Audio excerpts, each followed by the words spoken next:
मत्ती रचित सुसमाचार दूसरा अध्याय 1 से लेकर 23 तक। हेरोदेस राजा के दिनों में जब यहूदिया के बेतलेहम में यीशु का जन्म हुआ तो पूर्व से कई ज्योतिषी यरूशलेम में आकर पूछने लगे, यहूदियों के राजा जिसका जन्म हुआ है कहाँ है? क्योंकि हमने पूर्व में उसका तारा देखा है और उसको प्रणाम करने आए हैं। यह सुनकर हेरोदेस राजा और उसके साथ सारा यरूशलेम घबरा गया। तब उसने लोगों के सब प्रधान याजकों और शास्त्रियों को इकट्ठा करके उनसे पूछा, मसीह का जन्म कहाँ होना चाहिए? उन्होंने उससे कहा, यहूदिया के बेतलेहम में, क्योंकि भविष्यद्वक्ता के द्वारा यूँ लिखा गया है, हे बेतलेहम, तू जो यहूदा के प्रदेश में है, तू किसी भी रीति से यहूदा के अधिकारियों में सबसे छोटा नहीं, क्योंकि तुझ में से एक अधिपति निकलेगा जो मेरी प्रजा इस्राएल की रखवाली करेगा।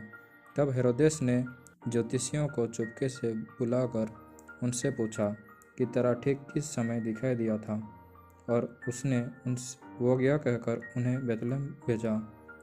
जाओ उस बालक के विषय में ठीक ठीक मालूम करो, और जब वो मिल जाए तो मुझे समाचार दो, ताकि मैं भी आकर उसको प्रणाम करूं।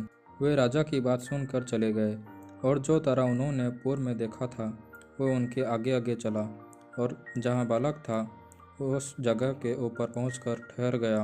उन्होंने उस घर में पहुंचकर उस बालक को उसकी माता मरियम के साथ देखा, और मुंह के बल गिरकर बालक को प्रणाम किया, और अपना अपना थैला खोलकर उसको सोना और लोबान और गंधरस की भेंट चढ़ाई। तब स्वप्न में यह चेतावनी पाकर कि हेरोदेस के पास फिर न जाना, वे दूसरे मार्ग से अपने देश को चल गए। उनके चले जाने के बाद प्रभु के एक दूत ने स्वप्न में यूसुफ को दिखाई देकर कहा, उठ, उस बालक को और उसकी माता को लेकर मिस्र देश को भाग जा, और जब तक मैं तुझसे ना कहूँ तब तक वहीं रहना, क्योंकि हेरोदेस इस बालक को ढूंढने पर है कि उसे मरवा डाले। तब वो रात ही को उठकर बालक और उसकी माता को लेकर मिस्र को चल दिया, और हेरोदेस के मरने तक वहीं रहा, इसलिए कि वो वचन जो प्रभु ने भविष्यद्वक्ता के द्वारा कहा था पूरा हो, मैंने अपने पुत्र को मिस्र से बुलाया।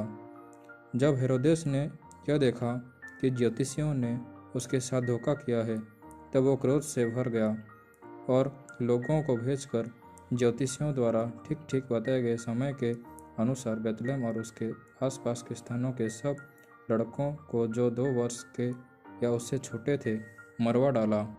तब जो वचन यिर्मयाह भविष्यद्वक्ता के द्वारा कहा गया था वो पूरा हुआ।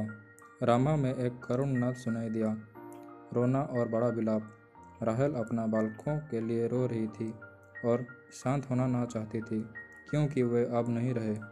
हेरोदेस के मरने के बाद प्रभु के दूत ने मिस्र में यूसुफ के स्वप्न में दिखाई देकर कहा, उठ, बालक और उसकी माता को लेकर इस्राएल के देश में चला जा, क्योंकि जो बालक के प्राण लेना चाहते थे वे मर गए हैं।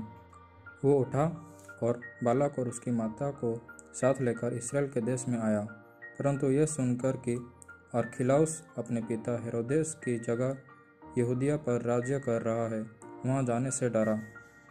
इस स्वप्न में परमेश्वर से चेतावनी पाकर गलील प्रदेश में चला गया और नासरत नमक नगर में जा बसा, ताकि वह वचन पूरा हो जो भविष्यद्वक्ताओं के द्वारा कहा गया था, वो नासरी कहलाएगा।